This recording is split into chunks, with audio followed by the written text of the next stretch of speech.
Private income is equal to personal income, private income is equal to personal income. अब ये है सभी syllabus में इस समय तो नहीं है, लेकिन इसमें क्या प्राइवेट इनकम जो पर्सनल इनकम के बराबर कब होगा, जब कॉर्पोरेट प्रॉफिट टैक्स और अनडिस्ट्रीब्यूटेड प्रॉफिट ये दोनों मिलकर जीरो हो जाए। ठीक है, तो प्राइवेट इनकम, ठीक है, minus corporate profit tax plus undistributed plus इसको यहाँ लिखते हैं plus undistributed profit,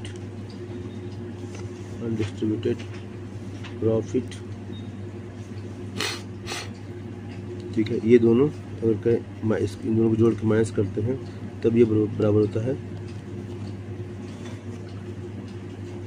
personal income के। तो इन दोनों का जोड़ अगर जीरो होगा, इन दोनों को जोड़ के, तो ये दोनों ये बराबर हो जाएंगे। ठीक है, तो इन दोनों को तीसरा हमारा क्वेश्चन है, थर्ड क्वेश्चन, कि national income is less than domestic income. National income is less than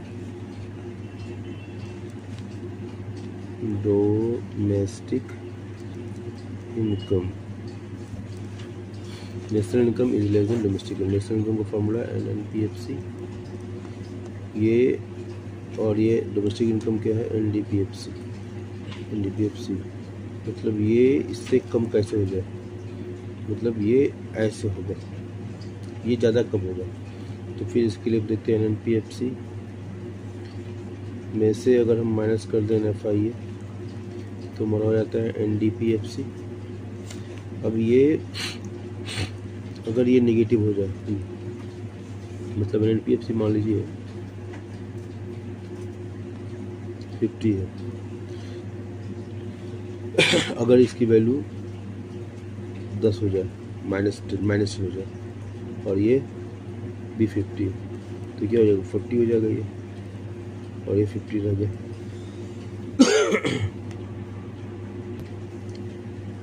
यहाँ गलत हो गया। अगर ये NFIA माइनस हो तो NFIA ये माइनस हो, यहाँ लिखना भूल गया, तो ये माइनस हो। ठीक है, अगर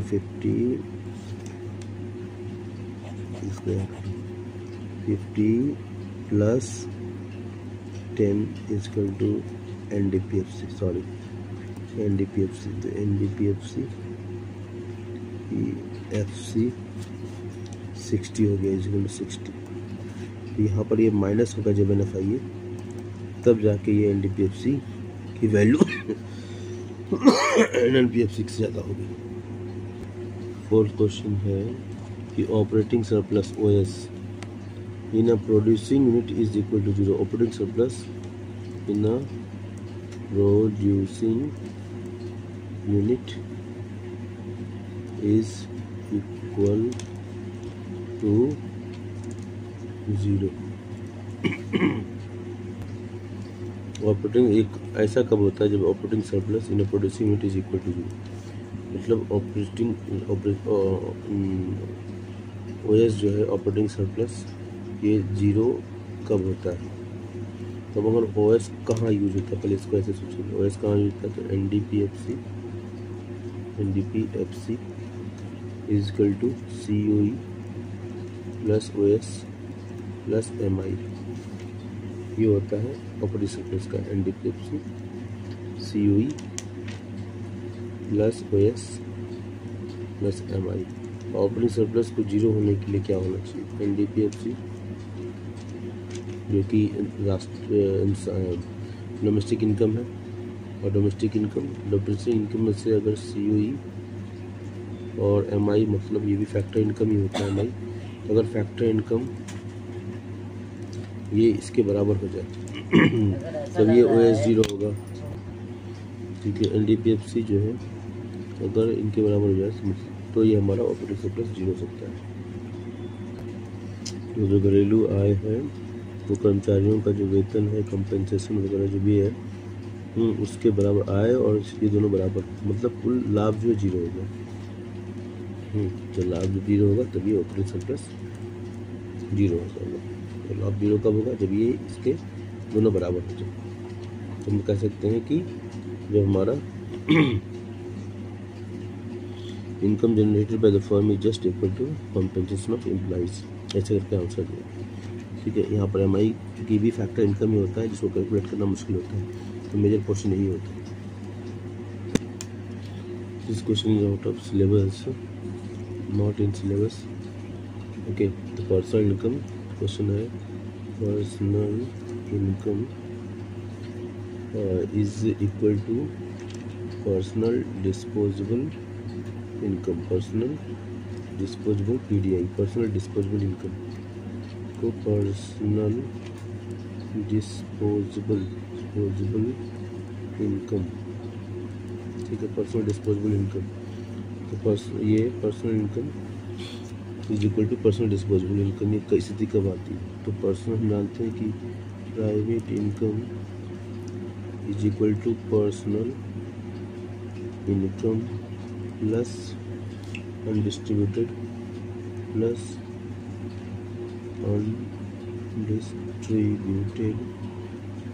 अनडिस्ट्रीब्यूटेड प्रॉफिट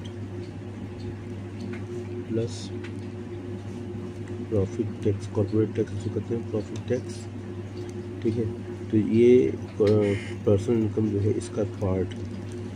ठीक है, तो इसको ऐसे कर सकते हैं, सर्किल बनाओ, personal income plus undistributed profit plus corporate tax या प्रॉफिट टैक्स, ये इज इक्वल टू होता है प्राइवेट इनकम। तो इसके बराबर कभी नहीं हो सकता है, it can not be more than the private income. Personal income can not be more than the private income. लेकिन एक बात है, personal income can be equal to private income. ये कब होगा? जब ये दोनों मिलकर 0 हो जाए। नेक्स्ट क्वेश्चन है, ये कब हो सकता है कि value of output is equal to value added,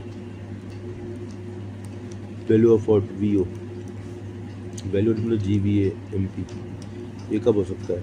हम जानते हैं GVA-MP कैसे बनता है, value of output minus intermediate consumption करते हैं तब ये वैल्यू ऑफ GVA मिलता है। मतलब इंटरमीडिएट कंजम्पशन 0 हो जाए, VO minus 0 is equal to GVA-MP, तो VO is equal to GVA-MP। तो मतलब क्या हुआ? इंटरमीडिएट कंजम्पशन को 0 होना पड़ेगा। नेक्स्ट क्वेश्चन है, question number 7, 8, NNP at MP is equal to NNP। ये बहुत ही आसान क्वेश्चन है। NNP at MP is equal to NNP FC। तो ये कब होगा? जब NNP MP में से NIT माइनस करते हैं तब हमारा NNP FC आता है। तो ये जब 0 होगा तो NNP MP minus 0 is equal to NNP FC। ये 0 हो गया तो NNP MP is equal to NNP FC।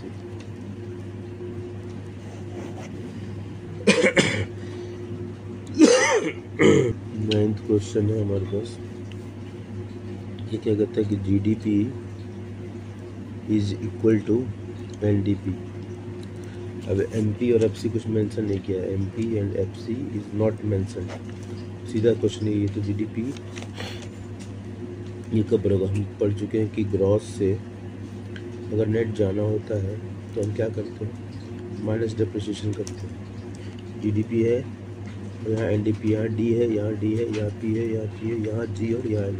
तो ग्रॉस में से माइनस डिप्रिसिएशन करते हैं। तो अगर डिप्रिसिएशन 0 हो जाए तो GDP minus depreciation is equal to NDP।